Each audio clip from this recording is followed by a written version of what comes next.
Build creative confidence. Beat the inspiration addiction. Join the Writer's Gym.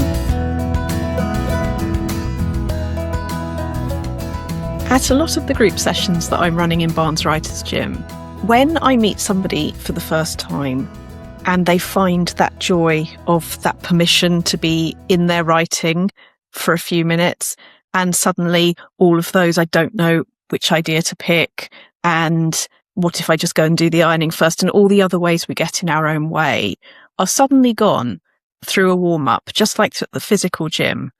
Everything else isn't the point right now when you're doing the warm-up, when you're bringing your brain and body into alignment so that they can healthily do what you want them to do. By being in that space and time, by giving yourself that, the freedom comes through those circumstances. You allow yourself to be curious rather than let your software go into, here are all the other things I should be doing right now. The focus is there. And partly, yes, it's having the other people in the room. It's having the community. It's having the fact that I'm holding that space and that space exists for you, which we don't have at home unless we're in the practice of creating that for ourselves. Here's how I see brains getting in their own way, even when they've been able to give themselves that. I see a lot of people getting caught up in not what do I want to write, but what does it mean that I want to write? I hear the words indulgent or waste of time or I'm this age, therefore it's not going to happen. And I've heard I'm this age, therefore it's not going to happen from people across the age bands. No exaggeration. We will use our age as a reason to not do things. And that starts younger than we think, and it goes on until we stop. So I hear all of this, and what I wish I could gift that person in that moment is to see the difference between what the thing is and what I think the thing says about me. So let's imagine there's this rock, and this rock is a fact in the world. For example, I want to write something, or I have an idea for something I want to write. And this is a fact in the world. You've got that idea or you've got that desire. Fact. You do. It is. Around that is this sort of candy floss or mist or fog or abyss of, but what does it say about me?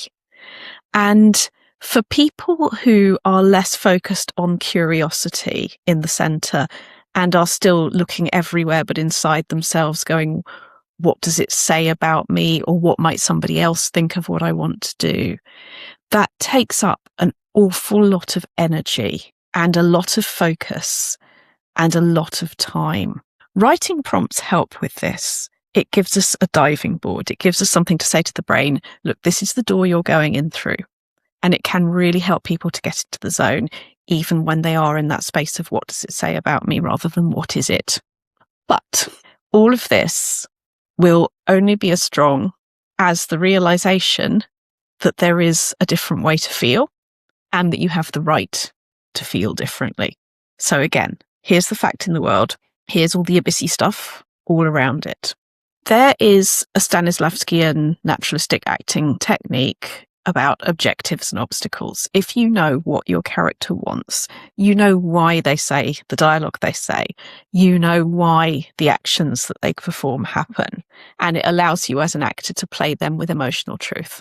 What I've asked myself over the years when I'm feeling wobbly is to do that. The clearer you are about your objective, what do I want, the less wobbly everything else feels, and the more authenticity there can be behind what you say and, surprisingly, what you write. So, what it's about for me is the right to that interest. I have a thought, I have an idea, I have something I want to write. All of the wobbly, what does it say about me? Do you know what?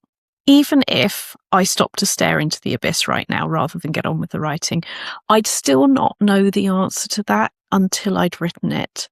Because a book changes as it's written. As Xavier Aldana Reyes said on the podcast a few weeks ago, we learn more about ourselves and about the book through writing it. You don't do it up here in your head before you start. You do it in the world that only you can create. And that, to me, is a really good opportunity.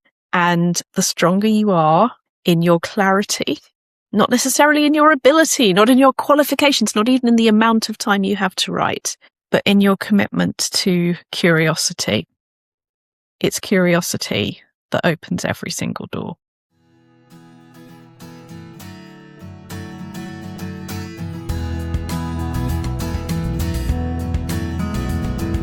You've visited the Writer's Gym with author and coach Dr. Rachel Knightley. Production and sound design are by Ashley Lexine, and theme music is by Chris Gregory.